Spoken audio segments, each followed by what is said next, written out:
오늘은 신명기 2장 14절에서 15절입니다. 가데스 바네아에서 떠나 세렛 시내를 건너기까지 38년 동안이라. 이때에는 그 시대의 모든 군인들이 여호와께서 그들에게 맹세하신 대로 진영 중에서 다 멸망하였나니 여호와께서 손으로 그들을 치사 진영 중에서 멸하신 고로 마침내는 다 멸망되었느니라. 아멘. 안녕하셨습니까? 오늘 금요일입니다. 신명기를 묵상하는 6번째 시간이 되었습니다. 신약성경 요한복음 3장 16절에는 하나님이 세상을 이처럼 사랑하사 독생자를 주셨으니 이는 그를 믿는 자마다 멸망하지 않고 영생을 얻게 하려 하심이라 하는 말씀이 있습니다. 믿는 자가 멸망하지 않는 것은 하나님의 뜻입니다. 그런데 현실에서는 하나님을 믿는 하나님의 백성들이 멸망하기도 하고 또 심판을 당하고 또 죽음을 당하는 일도 많이 있습니다. 우리 인간이 멸망을 당하는 것은 한마디로 하나님께 대한 불신앙의 결과요, 불순종의 결과라고 말씀드릴 수 있습니다. 하나님을 믿지 않고 하나님을 떠났기 때문에 얻어지는 결과인 것입니다. 하나님께 대해서 거역하고 하나님의 뜻에 대한 불순종을 나타내는 확실한 징조는 불평, 불만, 그리고 원망일 것입니다. 이스라엘 백성들은 광야에서 하나님의 뜻과 하나님의 약속을 믿지 못했습니다. 그러니까 하나님 앞에 불평하고 불만하고 또 나아가서 모세에게도 원망하고 불평하면서 또 불만하였습니다. 그들이 불평하고 원망하는 데에는 다른 어떤 사람들보다도 확실히 소질이 있었던 것 같습니다.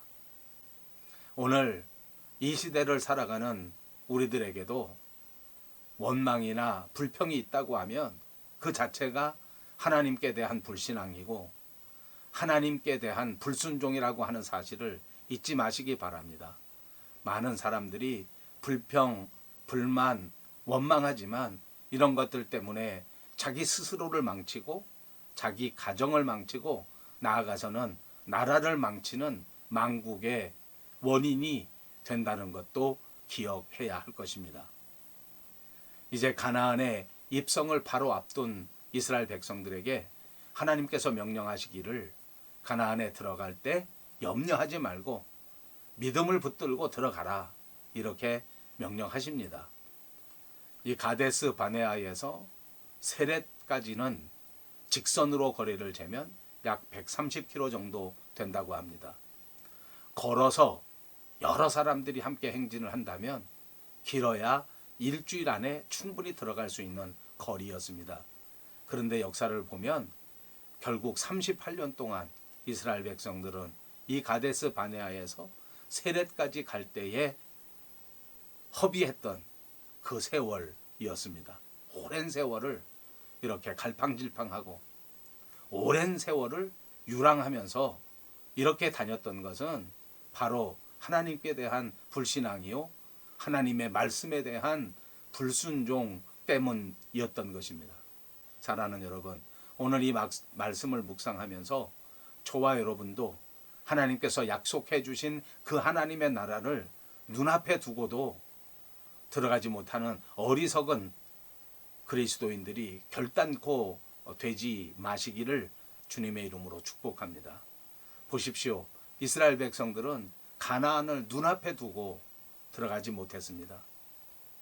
오늘 본문 14절에는 가데스 바네아에서 떠나 세렛 시내를 건너기까지 38년 동안이라.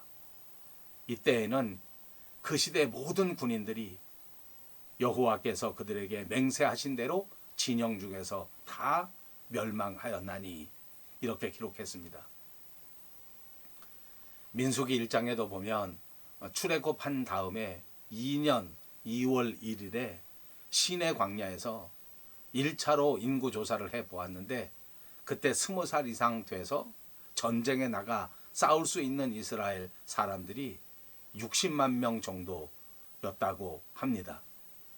그런데 이 장정들이 충분히 하나님의 말씀을 붙들고 그리고 하나님의 말씀을 따라 가나안 땅에 진격했으면 됐을 일인데 이 가데스 바네아에서 하나님께 불순종하였습니다.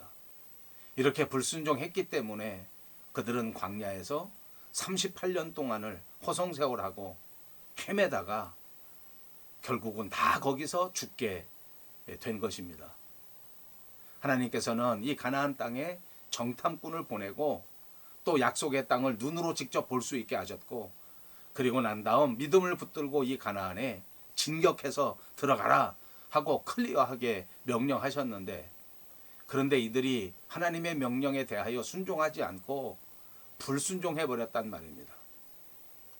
여러분, 전쟁도 하나님께 속한 것이라고 하는 사실을 이들은 전혀 믿지 않았습니다. 그랬기 때문에 20살 이상 된 사람들은 갈렙과 여호수아를 빼놓고 나머지 모든 사람들이 그 땅에 들어갈 수 없게 된 겁니다.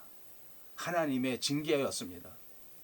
하나님께 순종하면 생명이고 승리를 얻을 수 있지만 하나님께 불순종하면 죽음이요 패배라고 하는 사실을 우리는 분명히 알 수 있게 된 것입니다.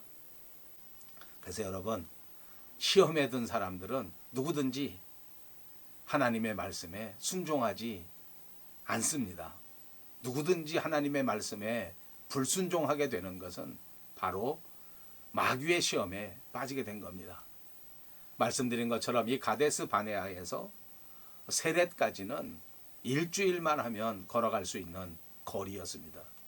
근데 결국 38년 동안을 헤맨 것 아닙니까? 이 말은 출애굽한 이 이스라엘 백성들이 가나안 땅을 목적지인데 그 목적지인 가나안 땅을 바로 눈앞에 두고 그곳에 들어가지 못했다는 것을 말해주는 겁니다. 그들이 애굽 땅에서 탈출해서 이렇게 벗어나서 나오게 된 것은 그 목적이 가나안 땅에 들어가는 겁니다. 그런데 목적을 이루지 못한 채 광야에서 다 죽었습니다. 목적을 눈앞에 두고 그 목적을 이루지 못했다. 정말 아쉬운 일 아닙니까? 어리석은 일입니다. 억울한 일이기도 합니다. 바로 목적지가 눈앞에 있는데 그걸 이루지 못했어요. 사랑하는 여러분, 목적지가 눈앞에 있을 때 정말 잘해야 되고 정말 믿음을 굳게 해야 드디어 그 목적을 성취하게 된다고 하는 사실을 꼭 기억하시기를 바랍니다. 출애굽한 이스라엘 백성들의 목적은 광야 생활이 아닙니다. 가나안에 입성하는 것입니다. 광야 생활에서 헤매고 광야 생활에서 그만 죽어버리면 모든 것이 다 허사가 되는 것 아닙니까? 본문 15절에 보십시오. 여호와께서 손으로 그들을 치사 진영 중에서 멸하신 고로 마침내는 다 멸망되었느니라. 38년 동안 광야에서 헤매다가 결국 그들은 모두가 다 광야에서 죽었습니다. 늙어서 자연스럽게 죽은 자연사가 아니었습니다. 하나님의 특별한 징계 때문에 광야에서 죽은 겁니다. 이스라엘 백성들에게 가나안 땅을 주시려고 그들을 애굽 땅에서부터 이끌어내셨는데 그런데 이스라엘 백성들은 광야에서 그 목적을 이루지 못한 채 그만 가나안에 들어가 보지도 못하고 죽게 된 겁니다. 순종하지 못했기 때문입니다. 순종하는 것은 쉬운 일이 아닙니다. 순종하는 일은 누구에게나 정말 어려운 일입니다. 저절로 그냥 되는 것이 결코 아닙니다. 하나님께서 우리를 치시는 것은 우리의 불순종을 딛고 우리의 앞날에 결코 멸망당하지 않도록 우리를 이끌어 가시는 하나님의 사랑이라고 하는 사실을 꼭 믿으시기 바랍니다. 우리를 쳐서 고쳐서 반드시 약속의 땅 가나안 땅에 들어가게 하시려는 하나님의 은혜라고 하는 사실을 믿어야 할 것입니다. 가나안은 아브라함에게 그리고 이삭과 야곱에게 이미 약속해 주신 약속의 땅입니다. 그리고 하나님께서는 이 약속을 결단코 변치 아니하시는 분인 줄로 믿습니다. 이 코비드 상황에서 어려운 삶을 산다고 할지라도 오늘 이 금요일에 신명기 말씀을 묵상하면서 눈을 들어 하나님의 나라를 바라보시기를 주님의 이름으로 축복합니다. 천국을 향한 소망, 그 소망을 잃어버렸기 때문에 오늘 우리의 삶의 의미가 없어지는 겁니다. 하나님을 향한 소망을 다시 새롭게 할 때에 우리의 삶의 의미도, 존재의 의미도 새롭게 되는 줄로 믿습니다. 이제 내 삶을 포기해버리는 것이 아니라, 절망해버리는 것이 아니라 다시 하나님의 나라를 향한 새로운 소망으로 큰 기대를 가지고 내 삶의 전체를 완전히 바꿀 수 있도록 만들어 주는 줄로 믿습니다. 사랑하는 여러분, 그러므로 이 하나님을 향한 천국의 소망이 저와 여러분에게 넘쳐나시기를 주님의 이름으로 축복합니다. 그 하나님의 나라를 향한 소망을 붙들고 풍성한 생명의 역사를 반드시 이루시기를 주님의 이름으로 축복합니다. 감사합니다.